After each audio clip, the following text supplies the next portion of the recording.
Hello रिया, बेटा निधि को निकले हुए 2 घंटे हो गए, लेकिन वो अभी तक घर नहीं पहुंची है। देखो वो फोन भी नहीं उठा रही है मेरा। अगर तुमसे उसकी कोई बात हो ना तो प्लीज मेरी बात करवा देना।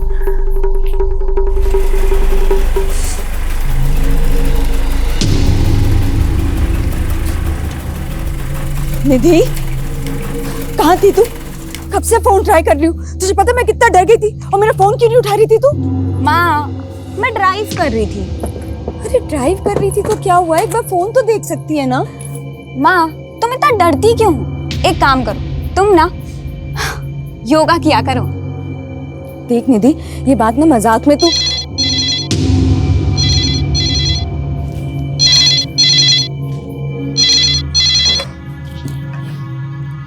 हेलो, कैसी हो मेरी जान?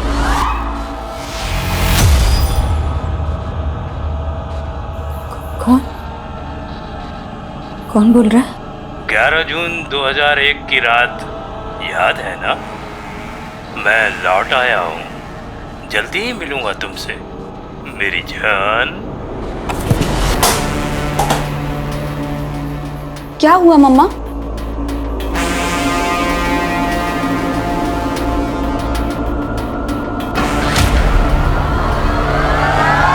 नमस्कार, मैं आशुतोष राणा क्राइम पेट्रोल के नए अध्याय शातिर क्रिमिनल्स में आप सभी का हार्दिक स्वागत करता हूं। दुनिया का शक्तिशाली से शक्तिशाली व्यक्ति अपने बीते हुए समय को बदल नहीं सकता। याद रखिए, हमारा अतीत हमारे साथ परछाई की तरह चलता है। हम लाख कोशिश कर लें मगर हम अपने अतीत को बदल नहीं सकते, उसे झुठला नहीं सकते। वक्त का पहिया रीमा को भी उस मकाम पर ले आया था जहां उसका खौफनाक अतीत उसके सामने सुरसा की भांति मुंह खोले हुए खड़ा था, और अतीत की यह दस्तक रीमा की जिंदगी पर कहर डालने वाली थी।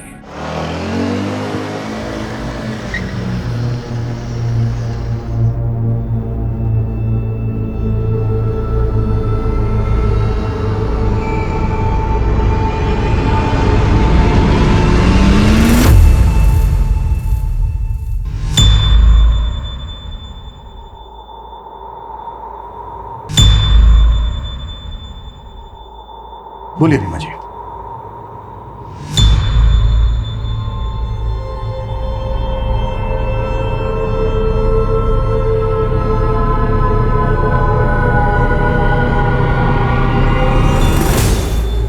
रीमा जी, अगर आप कंफर्टेबल नहीं हैं तो इट्स ओके, हम फिर किसी दिन बात कर सकते हैं। सर, मेरी माँ का रेप हुआ था 18 साल पहले।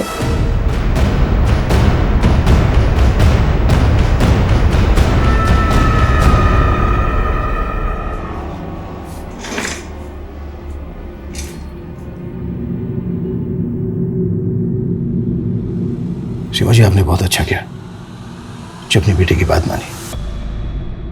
अपने गुजरे भयानक अतीत का सामना करने के लिए बहुत हिम्मत चाहिए होती। रीमा जी, 18 साल पहले जो ये दर्दनाक घटना आपके साथ घटी, ये आप हमें डिटेल में बताइए प्लीज। 11 जून 2001 की रात थी।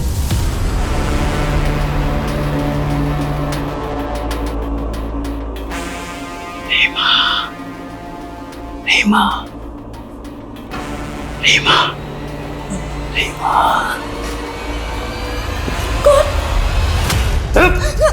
आवाज नहीं।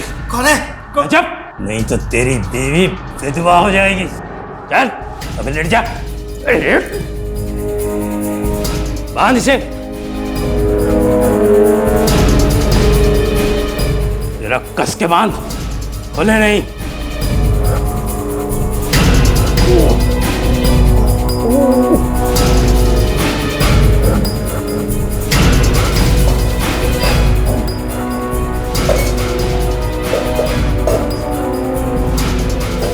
हिला मत, अगर जरा भी हिला तो तेरी बीवी की खोपड़ी उड़ा दूंगा, समझा?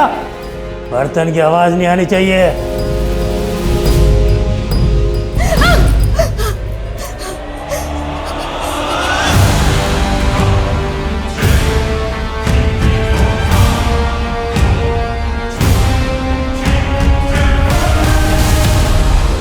उस घटना के 18 साल के बाद उस आदमी ने अचानक से कॉल किया अब आपको। जी। रीमा जी, जब ये घटना घटी आपके साथ, उस वक्त आपने पुलिस कंप्लेन तो की ही होगी। जी, प्रताप नगर थाने में करवाई थी। तब इंस्पेक्टर मुकेश राठौर इंचार्ज थे। प्रताप नगर पुलिस स्टेशन से कांटेक्ट करो। सर।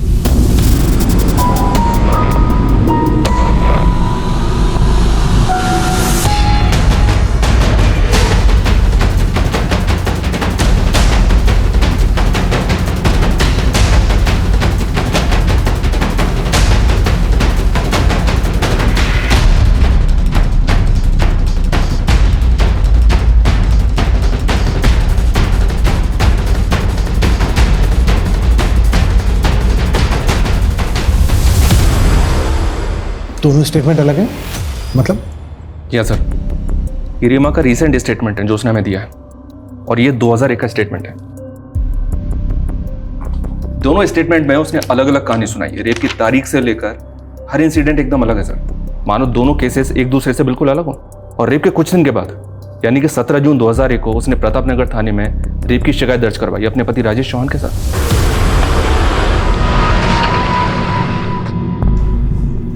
बोली रीमा जी, डरिए मत।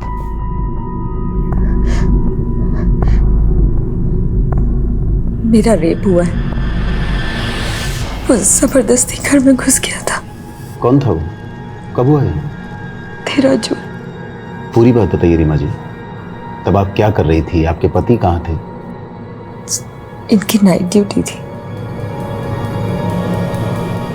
करीबन 10 बजे मैं अपने कमरे में सो रही थी जब रीमा, आवाज नहीं, चुप।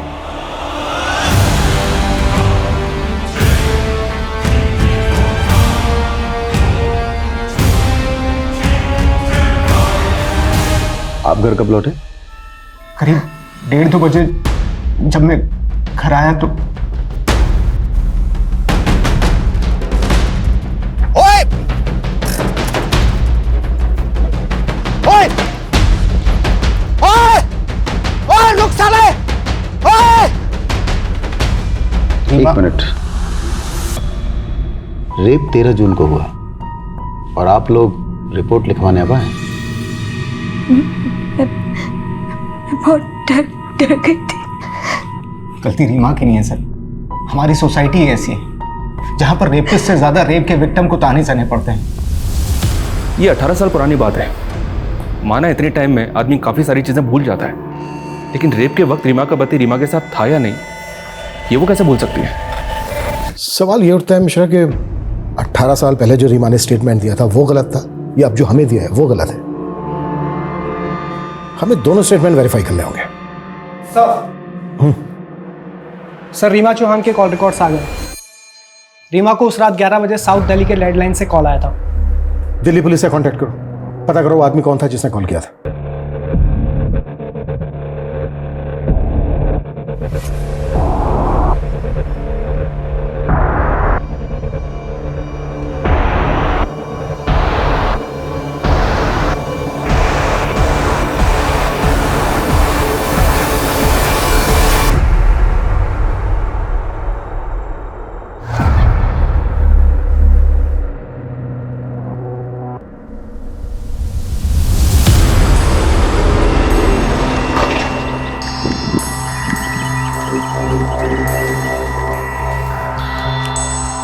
चेक करो।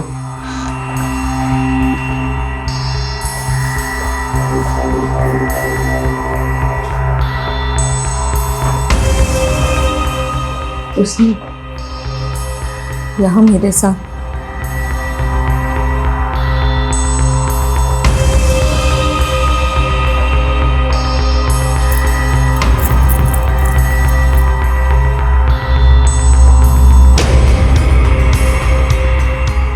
अच्छा, आपने बताया कि उसने गमछे के टुकड़ों से बांधा था। वो टुकड़े कहाँ हैं? जी, वो अपने साथ लगी है।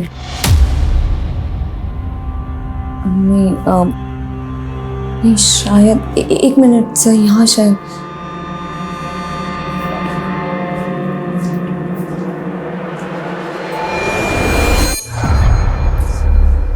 ये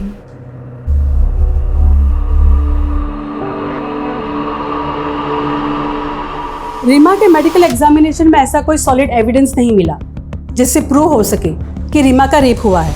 क्या रेप के कुछ दिन बाद एग्जामिनेशन हुआ इसलिए? मे बी, लेकिन एक कारण ये भी है कि रेप होने के बाद रीमा अपने पति राजेश के साथ सेक्सुअली एक्टिव थी। क्या? हाँ, क्योंकि प्राइवेट पार्ट पर जो मार्क्स मिले हैं वो एक पैशनेट सेक्स की वजह से भी हो सकते हैं। ये तो रीमा ने खुद ही अपना केस कमजोर कर लिया। एक बात और सर, रेप होने के बाद विक्टिम को अक्सर कलाई, जांघों पर छोटे मोटे घाव लगते हैं, लेकिन रीमा के केस में उसकी बॉडी पर एक छोटी सी खरोच तक नहीं थी। इट्स स्ट्रेंज, क्या रीमा ने बिल्कुल भी रेजिस्ट नहीं किया होगा?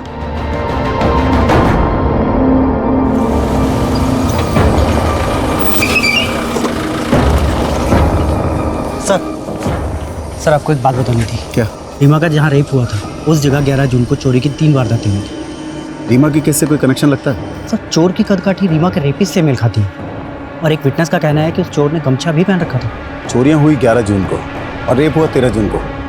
हो सकता है दोनों क्राइम एक ही आदमी ने किए हों। लेकिन सर जहाँ चोरी हुई वहाँ रेप की कोई वारदात नहीं हुई, और जहाँ रेप हुआ यानी कि रीमा के घर, वहाँ चोरी नहीं हुई। सर मुझे दोनों केसेस अलग अलग ही लग रहे हैं। सर 2001 में भी इन्वेस्टिगेटिंग टीम को इस बात का शक था कि रीमा उनसे कुछ छुपा रही थी।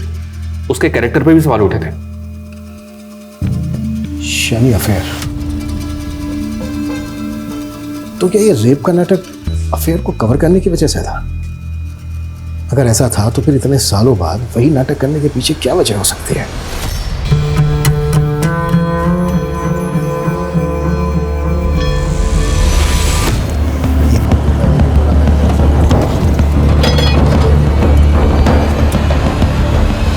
सर आप हम लोगों पर ही शक कर रहे हैं। मेरी बीवी के साथ गलत हुआ सर, और आप लोग। राजेश, मैं तुम्हारा फ्रस्ट्रेशन समझता हूं, पर सवाल खड़े हो रहे हैं। तुमने एफआईआर फाइल करने में देरी की। सर मैंने बताया था ना कि रीमा डरी हुई थी। यही नहीं, रीमा का रेप होने के बाद भी तुम और रीमा सेक्सुअली एक्टिव थे। ये कोई मामूली बात नहीं है राजेश। तब मुझे पता ही नहीं था कि रीमा के साथ में रेप हुआ है। क्या? उस रात जब मैं गमछे वाले आदमी के पीछे भागा, वो हाथ नहीं आया, तो मैं भागकर घर वापस आया। मेरे को बहुत चिंता हो रही थी रीमा को लेकर। रीमा, रीमा, राजेश, रीमा, राजेश, वो डरने की कोई बात नहीं। भाग गया वो। तुम्हें कुछ हुआ तो नहीं? ठीक तो ना? तुम चिंता मत करो, मैंने अपने आप को बाथरूम में बंद कर लिया था। थैंक गॉड, थैंक गॉड तुम्हें कुछ हुआ नहीं, वरना रीमा को देखकर लगा ही नहीं कि उसके साथ किसी ने जबरदस्ती की है। लेकिन कुछ दिन बाद, अरे रीमा जल्दी बाहर निकलो यार, लंच बॉक्स दे दो, लेट हो रहा हूं।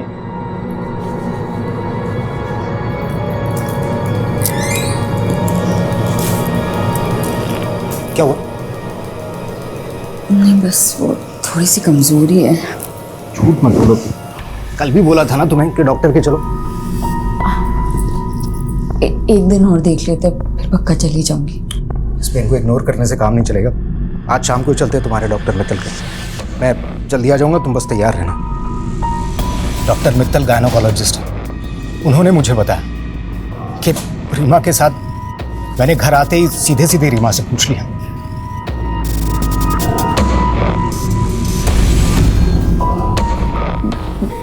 मैं डर गई थी, मुझे लगा था कि आप मुझे छोड़ दोगे। इतना भी भरोसा नहीं था मुझ पर। भूल हो गई। अरे भूल तुम्हारी नहीं है, तुम्हारे साथ गलत हुआ है। उस कमीने को तो छोड़ूंगा नहीं मैं। रीमा, हम पुलिस के पास जाएंगे। पुलिस? हाँ रीमा, हमें पुलिस के पास जाना ही होगा। अच्छा, ये गमछे वाला आदमी कौन हो सकता है?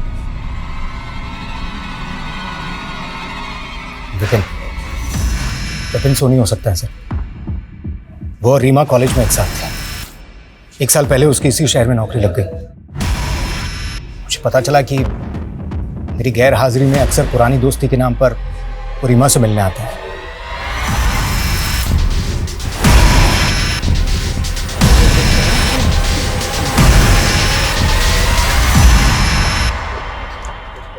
जगन, सर। पूजा दहिया रेप केस की फाइल निकालो। जी सर।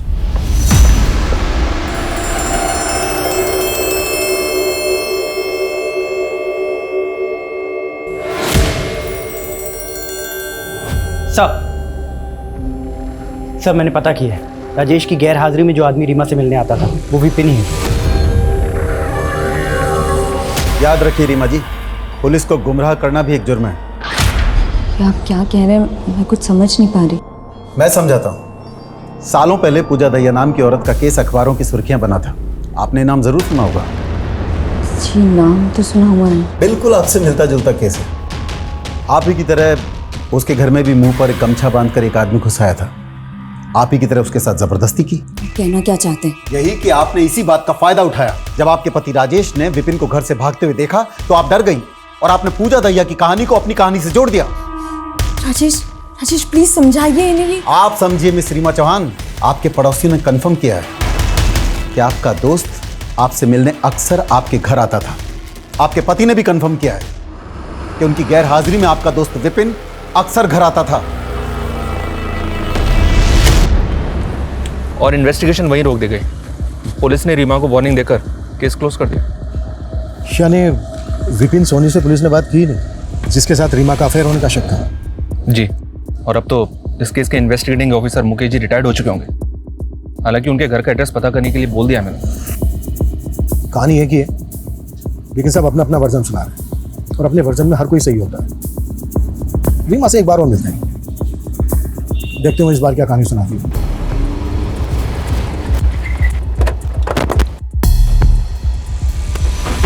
आपको मेरी बात पे यकीन नहीं है?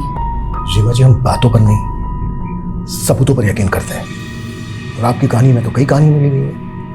18 साल पहले आपने कुछ और कहा था, आपके पति ने कुछ और कहा था, और अब आप हमें कुछ और कहानी सुना रही है।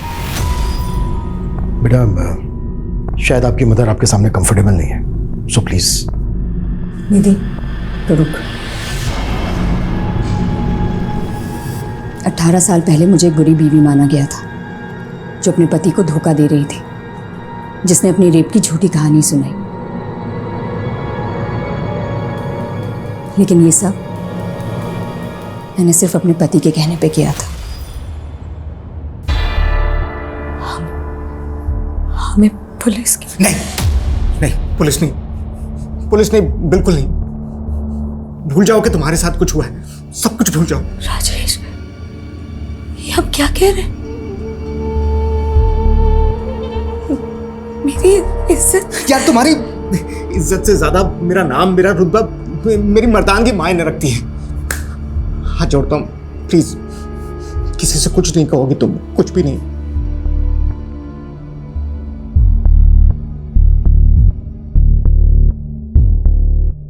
रीमा, ये इंजरीज नॉर्मल नहीं है। बताओ मुझे क्या हुआ है? कुछ भी। रीमा, तुम कुछ छुपा रही हो ना? आप क्यों जिद कर रही हैं? रीमा के लिए यही सही है कि वो सब कुछ भूलकर। ये भूलने वाली बात नहीं है राजेश। रीमा के साथ जो हुआ है वो गुनाह हुआ है और गुनहगार को सजा मिलना जरूरी है।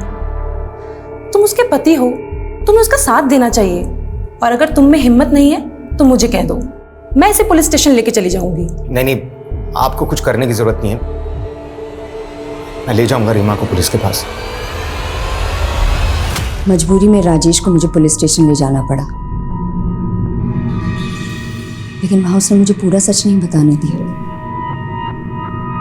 मेरा रेप हुआ ये सच है, लेकिन उस वक्त राजेश वहां नहीं था, ये झूठ। चलो माना, आपने अपने पति के कहने पर झूठी गवाही दी, लेकिन आपने रेप के तुरंत बाद अपने पति के साथ फिजिकल रिलेशन बनाए। ऐसा क्यों? अगर सही वक्त पर मेडिकल एग्जामिनेशन हो जाता तो रेपिस्ट को पकड़ने में आसानी होती। वो फिजिकल रिलेशनशिप मेरी मर्जी से नहीं बनी थी, वो भी रेप ही था।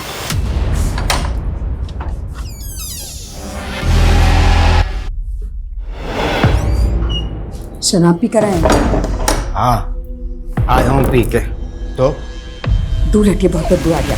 उस आदमी ने तो सिर्फ मेरे शरीर को दर्द दिया था, लेकिन राजेश। और जब आप डॉक्टर से मिली तो आपने डॉक्टर को अपना सारा सच बता दिया। कुछ सोचा नहीं था सर, बस जिसने थोड़ी सी हमदर्दी दिखाई उसके सामने दिल खोल के रख दिया। तो जो आपके पति ने दिखाया पुलिस ने उसी को सच मान लिया और आपका सच सामने ही नहीं आया। आता कैसे? पुलिस ने ना कभी डॉक्टर ना कभी विपिन से कोई बात की। विपिन कभी आपसे मिलने आया था? नहीं, विपिन पे बहुत प्रेशर बन गया था, इसलिए वो शहर छोड़ के चला गया था। लेकिन आपके पड़ोसियों ने तो उस वक्त बयान दिया था कि आपका रेप होने के बाद विपिन आपसे मिलने आया था। ये भी राजेश की चाल थी। विपिन अच्छा लड़का था, हंसमुख था। राजेश ने कहा था कि वो विपिन को मेरे पास भेजेगा ताकि मेरा मन बहल जाए, पर बाद में समझ आया ये सिर्फ राजेश का प्लान था ताकि सबकी नजरों में मैं झूठी बन जाऊं। और वही हुआ। एक रेप विक्टिम से ना सोसाइटी यही एक्सपेक्ट करती है कि वो मजबूर दिखे, दुखियारी दिखे। अगर वो थोड़ा सा हंस ले, नॉर्मल जीने की कोशिश करे तो पता नहीं क्या चुप जाता है लोगों को। पूजा दहिया को जानती हैं आप? पहले आप ही के इलाके में रहती थी। उसके घर में भी एक आदमी ठीक आप ही के घर की तरह चेहरे पर गमछा बांध के घुस गया था। जी, मैंने सुना तो था कि पूजा दहिया के केस में किसी को अरेस्ट किया गया। पूजा दहिया का केस स्टडी किया था तुमने? जी सर, और मुझे ऐसा लग रहा है कि पूजा दहिया और रीमा चौहान का केस आपस में कनेक्टेड है। तो क्या उस आदमी ने पूजा दहिया से भी कांटेक्ट किया होगा? इतने सालों के बाद वो अपने विक्टिम को कॉल क्यों करेगा? यह केस पुलिस के सामने एक चुनौती बन के खड़ा था। वारदात एक थी लेकिन कहानियां अलग अलग। क्या राजेश ने अपने स्वार्थ के लिए झूठ का जाल बुना था, या पीड़ित नजर आ रही रीमा सबकी नजरों में धूल झोंक रही थी? अगर यह खेल रीमा का रचाया हुआ था तो आखिर इसके पीछे उसका इरादा क्या था? और यह पूजा दहिया, ये कौन थी जिसका जिक्र छिड़ा गया था? क्या थी पूजा की कहानी?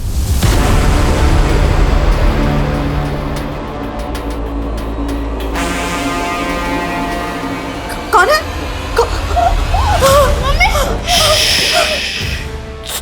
चुप, कोई आवाज नहीं। कौन हो तुम? अंदर कैसे आए? चुपचाप रहना, कोई आवाज नहीं करना, यहीं बैठा रहे।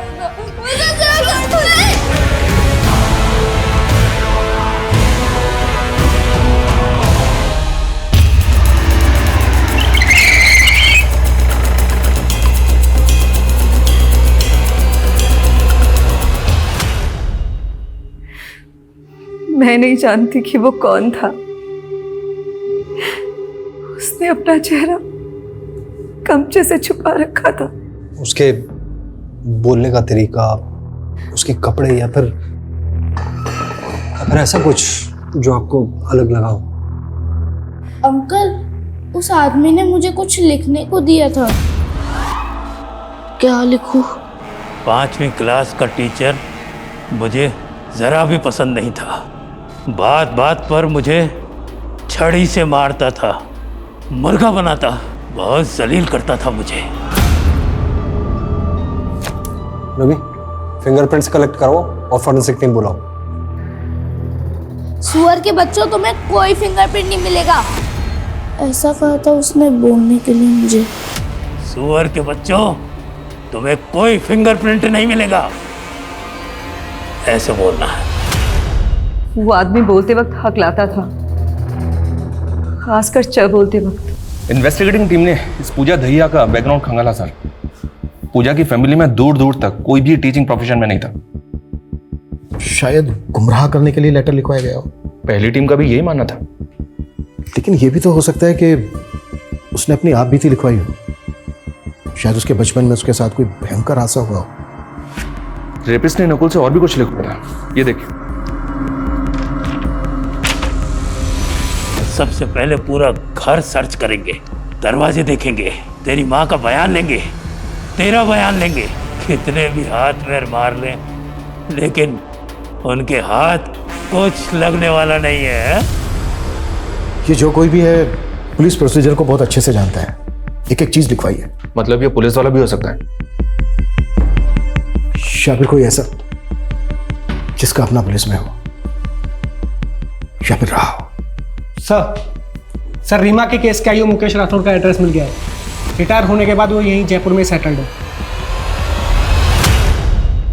लाइमलाइट के लिए ये क्या कह रही है तू? मैं नहीं, नेबर्स रिलेटिव सब यही बोल रहे हैं। देख, लोग कुछ भी कहें, लेकिन तू तो मुझ पे यकीन करती है ना? तुझे भी लगता है कि मैं झूठ बोल रही हूँ?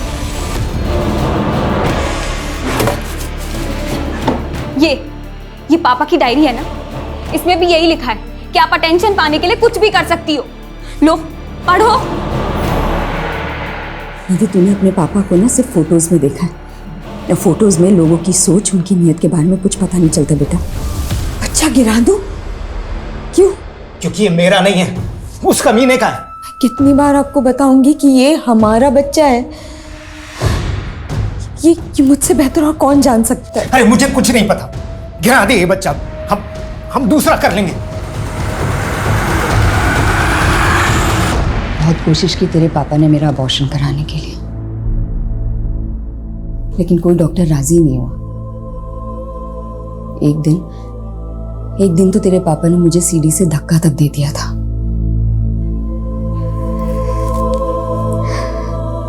लेकिन तेरी किस्मत में ना जीना लिखा था। मुझे लगा तेरी शक्ल देख देख कर ना अब राजेश के अंदर का बाप जाग जाएगा। एक दिन किसी ने मजाक में उनसे कह दिया कि तेरी शक्ल उनसे नहीं मिलती। बस उस दिन वो बिल्कुल टूट गए थे। मैंने समझाने की बहुत कोशिश की, लेकिन वो एकदम खामोश हो गए थे। और एक दिन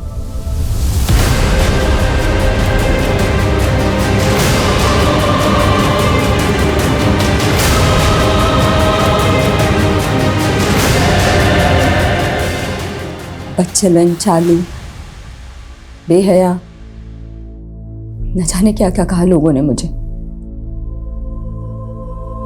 मन तो किया कि मैं भी राजेश की तरह,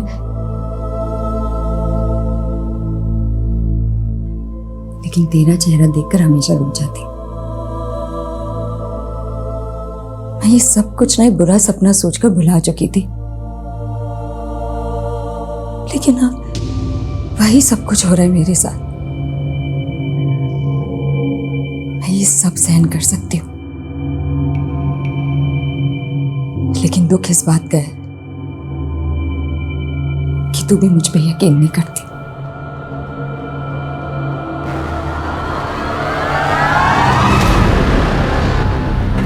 रीमा चौहान वाला केस, हाँ याद है मुझे। इस मामले में हमसे जो कुछ बन पड़ा हमने किया। यहाँ तक कि 2003 में अलग अलग पेट्रोलिंग टीम बनाई उस लोकेलिटी पर नजर रखने के लिए। और एक रात रुक रुक, गाड़ी पीछे ले। जी सर। ए रुक, कौन है वहां? क्या कर रहा है? ए रुक रुक रुक, वरना गोली मार दूंगा। रुक, इधर आ, पास में। गमछा निकाल मुंह से। जगन, जल्दी से बैकअप टीम लेकर सोमवारी बाजार वाले एरिया में आ जाओ। चोर के मैंने पकड़ लिया। भले ही दूर से सही, पर आपने उसे देखा था। कोई ऐसी खास निशानी जो आपको याद हो? अंधेरा बहुत था, कुछ खास देख नहीं पाया। हाँ, जिस तरह से फुर्ती से उसने मुझ पर गोली चलाई, पक्का कोई ट्रेंड आदमी था। कोई पुलिस वाला? हाँ, शक तो मुझे भी था। मुझे लगा या तो कोई पुलिस वाला है या पुलिस वालों के साथ मेलजोल जरूर रहा होगा। जब हमारी सारी कोशिश फेल हो गई तो हमने जनता की मदद मांगी। देखिए, डरने की कोई जरूरत नहीं है। आप लोगों को केवल पुलिस की आंख और कान बनना है। कोई भी बाहर का आदमी दिखे जिसका बर्ताव अजीब सा हो तो फौरन पुलिस को सूचित कीजिए। उसे पकड़ने की कोशिश मत कीजिएगा क्योंकि उसके पास गन है। इंस्पेक्टर साहब, गन हो या तोप, एक फौजी किसी से नहीं डरता है। विकास जी, तैश में आकर कोई भी कदम मत उठाइएगा, फौरन पुलिस को सूचित कीजिएगा। जरूर, लेकिन उसे जान से मारने के बाद। और आप चिंता मत कीजिए, मेरे रहते हुए हर कोई सुरक्षित है।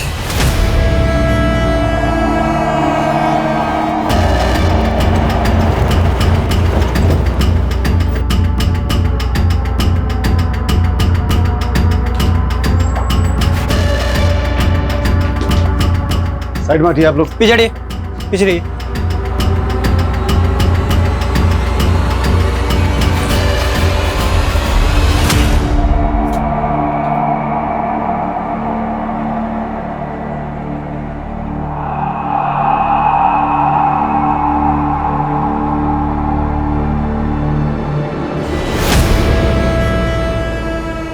जगन, आसपास के लोगों से बात करो। कोई भी अजनबी जो कल यहाँ दिखा हो उसका स्केच बनवाओ। वो कमीना बचना नहीं चाहिए। हमने 3-4 स्केच बनवाए। हैरानी की बात ये थी कि उनमें से एक स्केच हमारे खबरी अंगद से मिलता जुलता था। आपने अंगद को अरेस्ट किया था? फौरन धर दबोचा। तलाशी लो उसके घर की। साहब, घर का कोना कोना छान मारो। साहब, मेरे घर की तलाशी क्यों ले रहे हैं साहब आप?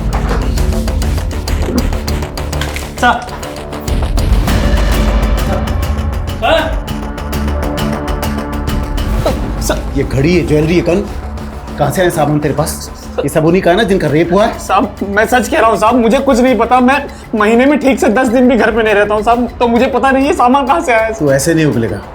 नहीं, चलो इसे थाने। तो फिर अंगद को आपने रीमा के केस से कनेक्ट क्यों? कैसे करते? एक तो अंगद ने कभी अपना जुर्म कबूल नहीं किया, दूसरे रीमा तब तक अपनी बेटी के साथ शहर छोड़कर जा चुकी थी। हाँ, इस बात का सुकून है कि मेरे ट्रांसफर होने से पहले ये केस क्लोज हो गया। 18 साल के बाद उस आदमी ने फिर से रीमा से कांटेक्ट किया। क्या? यस। आपको क्या लगता है, क्या ये अंगद हो सकता है? अंगद कैसे हो सकता है?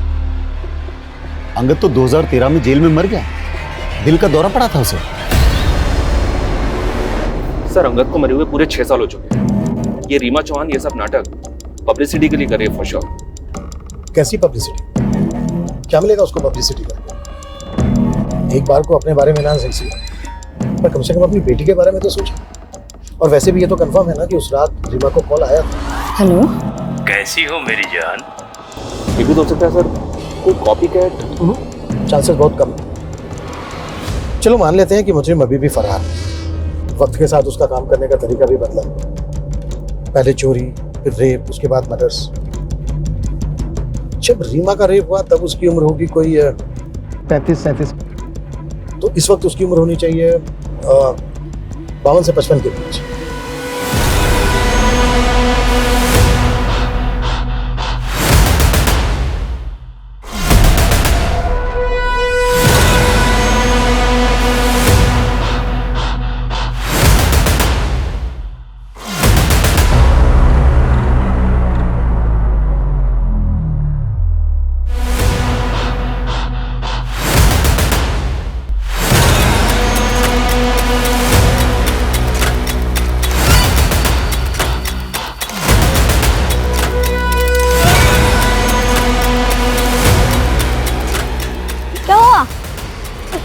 आप रो क्यों रहे हो?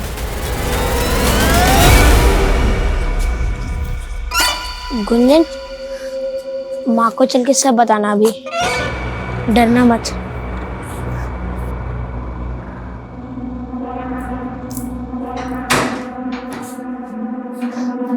आ गए तुम लोग खेलकर? आ जाओ, भूख लगी होगी है ना?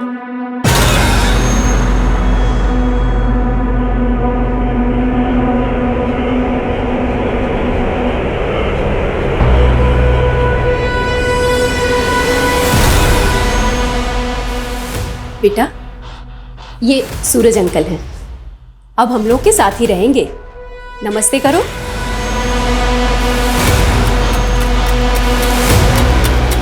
सर, जितना हमने सोचा था उससे कहीं ज्यादा बड़ा मामला निकला। ये तो सबसे पुराना केस 28 साल पहले का है। इतने अरसे में 51 ऐसे रेप केसेस मिले हैं जिनमें सेम मोडस ऑपरेंडी का इस्तेमाल हुआ है। इसके अलावा 13 मर्डर केस में और 178 लूट केस में सेम पैटर्न फॉलो हुआ है। मतलब अंगद के जेल जाने के बाद भी ये केसेस होते रहे। एरिया कौन सा था? राजस्थान के अलग अलग शहरों के केसेस हैं सर। ये 1990 से 94 तक अलवर, 1994 से 97 जोधपुर, फिर 3 सालों तक उदयपुर और उसके बाद 2004 तक जयपुर। और इनमें से कहीं भी किसी भी जगह इस आदमी के खिलाफ कोई सुराग नहीं मिला? 2004 में 3 रेप विक्टिम से कल्प्रिट का डीएनए सैंपल कलेक्ट किया गया था। इस डीएनए को अंगद के क्लोज रिलेटिव के डीएनए से मैच करके देखो।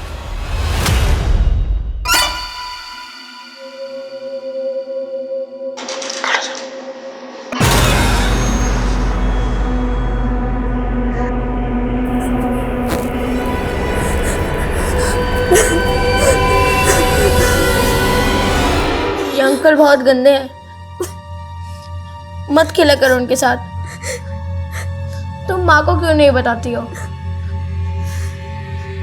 ठीक है, तुम मत बताओ, मैं माँ को खुद ही बता दूंगा। नहीं, माँ खुद अंकल के साथ ही गेम खेलती है।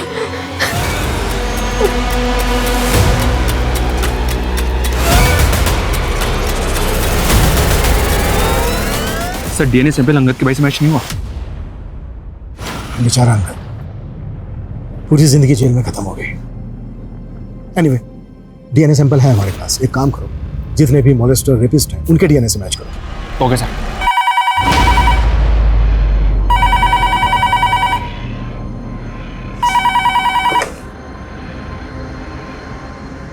हेलो मेरी जान, कैसी हो? बहुत दुख हुआ जानकर कि तुम्हारी बात पर कोई यकीन नहीं कर रहा। बकवास बंद करो, और हिम्मत है ना तो सामने आओ। तुम कायर हो तुम।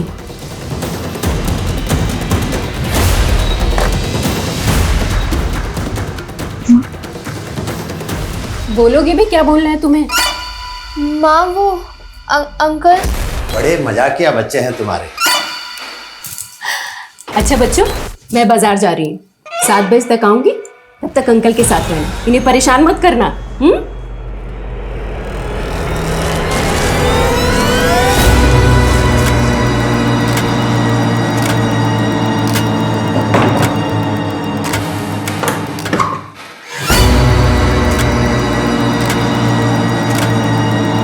सर डीएनए अलवर के कैदी से पार्टली मैच हो रहा है, लेकिन इसकी उम्र तो 30 साल है।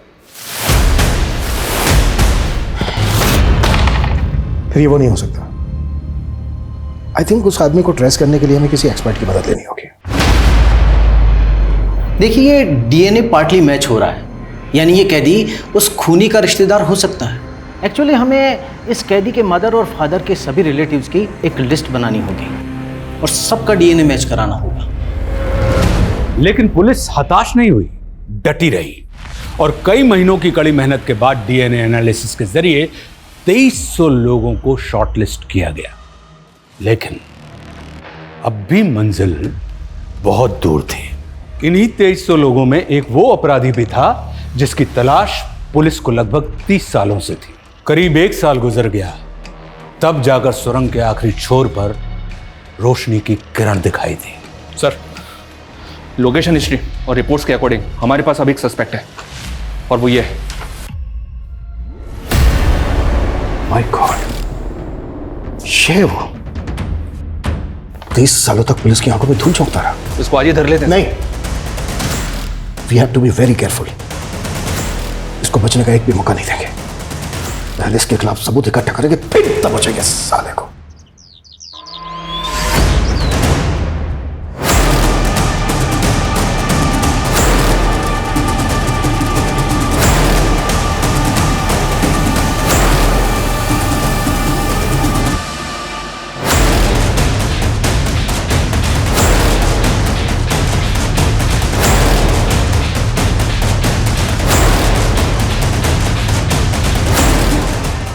नजर बना के रखो उस पर, कुछ भी हलचल हो तुरंत मुझे इन्फॉर्म करना। सर। ओके, हाँ मिशन। रिपोर्ट आ गई।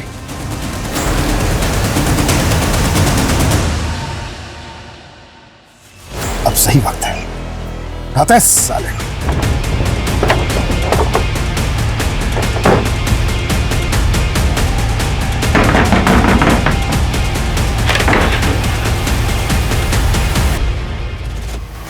तीस सालों तक पुलिस की आंखों में बहुत धूल झोंकी है तूने। Now you are an arrest, ex policeman Jagan Shekhar.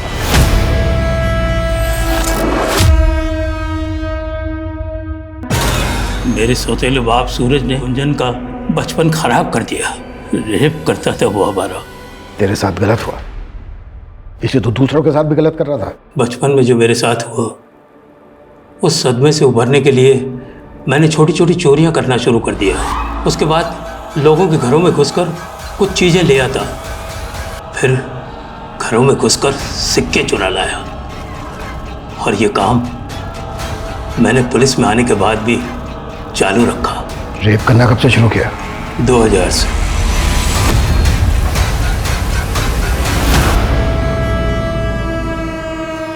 पूजा ने क्या बिगाड़ा था तेरा? गलती पूजा की नहीं, पूरी औरत जात की है। उसी साल दिल टूटा था मेरा। कुछ दिन तो सब कुछ ठीक चलता रहा, लेकिन एक दिन वो मुझे छोड़कर किसी और के साथ चली गई। तभी से मुझे औरतों से नफरत होने लगी और उसके बाद मैंने एक के बाद एक औरतों को शिकार बनाना शुरू कर दिया। अंगद को क्यों फंसाया? मेरे सीनियर मुकेश जी की पेट्रोलिंग बहुत तेजी से चल रही थी। मेरा काम करना बहुत मुश्किल हो गया था। मैंने सोचा अंगद को फंसाऊंगा तो पेट्रोलिंग थोड़ी ढीली हो जाएगी और मेरा काम आसान हो जाएगा, और हुआ भी वही। इतने सालों के बाद रीमा को कॉल क्यों किया? मैंने नया सोशल मीडिया का इस्तेमाल करना शुरू किया था और एक दिन उसी पर मुझे रीमा दिखी। मैंने उसका पीछा किया और मैंने उसका टेलीफोन नंबर उसके पड़ोसी से ले लिया। मैं सिर्फ उसे डराना चाहता था, क्योंकि कोई भी औरत मेरी आवाज़ सुनकर कांप उठे, ये ख्याल आते ही मुझे बहुत मजा आता है।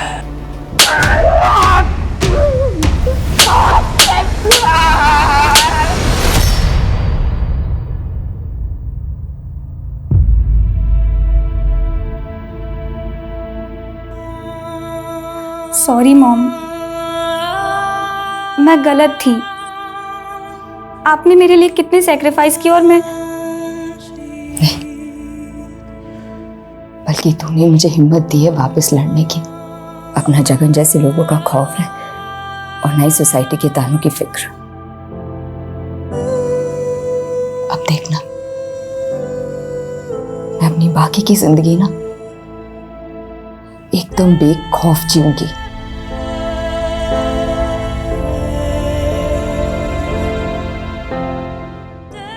हमारे समाज में बलात्कार करने से ज्यादा उंगलियां पीड़िता पर उठती हैं कि लड़की ने क्या कपड़े पहने थे, क्यों रात को वो बाहर गई थी। ऐसे बेबुनियादी सवाल हमारा यही सो कॉल्ड सभ्य समाज उठाता रहता है, जबकि वास्तविकता यह है कि बलात्कार से अगर किसी का चरित्र कलंकित होता है तो वो सिर्फ बलात्कारी का। इस बुनियादी बात को क्यों आज 2021 में हमें बार बार दोहराना पड़ता है? ये कैसा सिस्टम है जहां एक बलात्कारी को तो आसानी से जमानत मिल जाती है, लेकिन बलात्कार से पीड़ित औरत को सालों साल इंसाफ नहीं मिल पाता? ये चुभने वाले सवाल हमें खुद से और प्रशासन से भी करने होंगे। ये रीमा की हिम्मत ही थी जो वो सालों से अपने अंदर दफन खौफ को मिटाने में कामयाब हुई। रीमा ने जिस तरह समाज के तानों की परवाह किए बिना इंसाफ के लिए आवाज उठाई, वह वाकई अभिनंदनीय है। अब मैं आशुतोष राणा आपसे विदा लेता हूं। हम फिर मिलेंगे एक ऐसी ही कहानी के साथ जो आपको रखेगी सतर्क और जिंदगी को सुरक्षित। तब तक अपना और अपने परिवार का ख्याल रखिए और देखते रहिए क्राइम पेट्रोल सतर्क।